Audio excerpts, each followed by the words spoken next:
I guess I'm doing a video. Simple recording. So I'll turn that light on. And I'll turn this light on, not the fan. And then we'll take a look at actually what I'm working on, which is on this table right here. This is a pretty big project. I'm actually going to have to stand in this chair to get a full view, but this is day 2 worth of work on this project. And this is what we have so far. This is a 2-foot by 4-foot. It's almost as big as the actual dining room table that we use. Actually, I just got a shit ton of dust in my hair. Damn fan. This is the Ultimate Monopoly board. This is actually a fan-created board that combines a couple different boards together into basically one really big board. And of course, I wanted to play it because, you know, it's really cool to do custom Monopoly boards and things like that. But that board isn't actually for sale. It's not printed. It's a fan-made board. So I'm going to make my own. I am from a craftsman family. So this is, like I said, a 2-foot by 4-foot piece of birch. This is all being hand burned by a few different people in the family. My girlfriend, the little potato, my sister, Emily, and myself were all working on this. So I did a lot of these major lines by hand measurements. I'm using a 4-foot long T-square, not the small one that you see over there. And yeah, so I basically did all the math behind these to get these within this far from the edge. Some of these lines aren't straight, so they kind of grow and wane in other ones. And then it turns out that I actually did the math wrong. So I'm gonna live with this gap over here. I actually kind of like it because I think I'll probably sign on this side with the wood burner instead of having like just a plain gap over there. So it's kind of nice to have a much larger gap. But basically there is a standard size board, a smaller size board, and then a larger size board. So this is actually the standard size board. I believe that this is the Go side of the board. The Subway goes here, the Go side goes there. Something goes there and then something goes there. Yeah, I don't remember, but I believe that this is the actual Go space. And this is the standard size Monopoly board in this section here going that way and then coming around that way. And then whenever you kind of move, there's railroads and stuff here that help you go up, down, so that you can get around the board. So this obviously adds a whole bunch of kind of different gameplay to the actual board itself. Like I said, this is being hand burned by me and a couple other people in the family. This is cold to the touch, obviously, otherwise I wouldn't touch it. But yeah, this is just a really cheap burner that I picked up from Walmart for a couple bucks off of a Walmart gift card that I got. It's been the major driving force in a lot of what you actually see here. I did borrow a Dremel from work. This is actually an engraver. I actually asked my boss to borrow this because I thought I was going to use it for the words.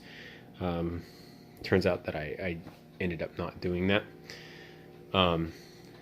That engraver actually comes with this. This is just a stencil that you can use to engrave like standardized letters that look really good.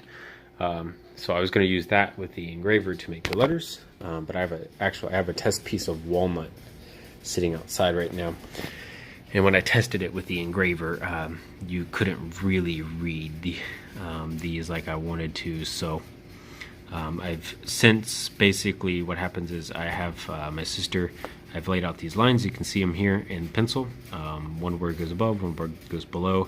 If there's 3 words or 3 lines of words, there's 2 lines, one above, one in the middle, one below. to kind of line everything up.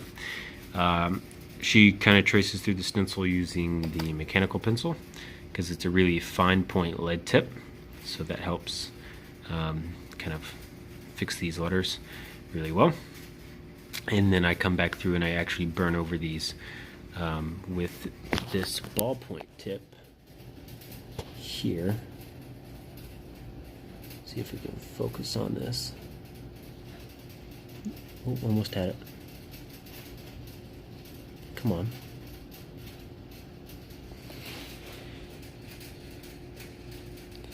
But yeah, so there's this ballpoint tip. This is for line work, I believe. So you can actually see this one here is made with that. And then I used a different tip for these lines. So the actual main lines themselves that are really perpendicular and more straight, I used a more universal tip is what the box says. But it's kind of cut a lot more into it and made the lines a lot straighter.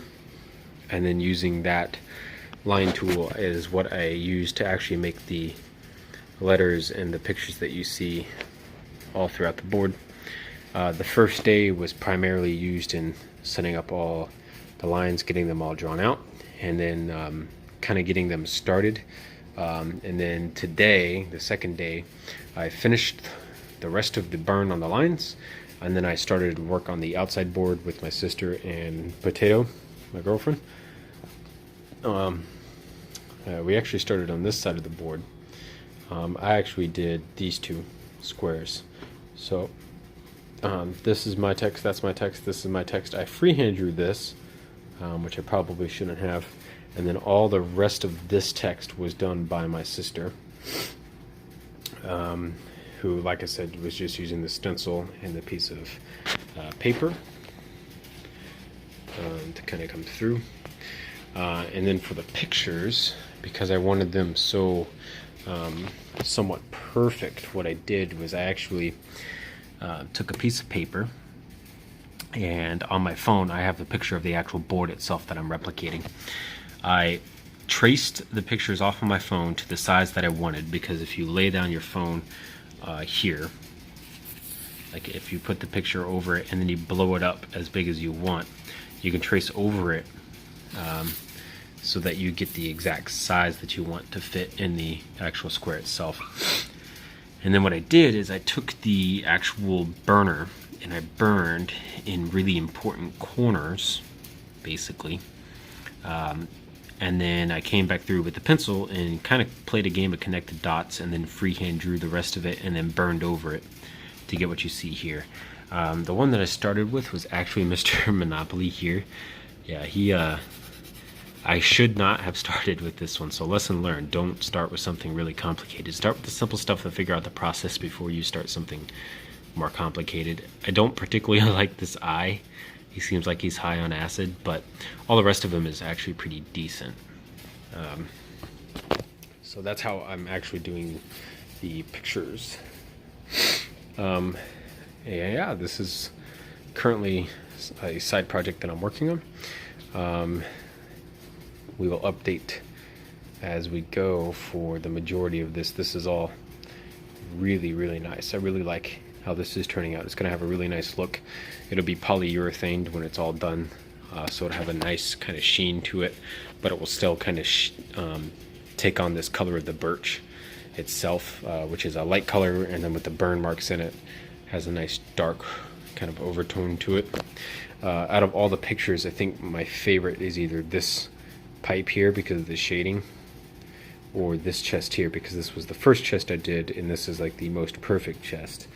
This is the second chest I did, and it's not as perfect. And then this is the third chest I did, which is the second best one. But I like the first one better than all the other ones.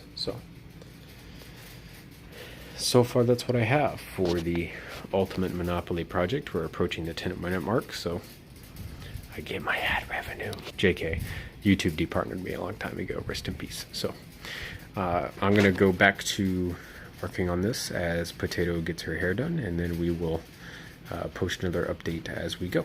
So thank you guys, and see you guys in another YouTube video some other time.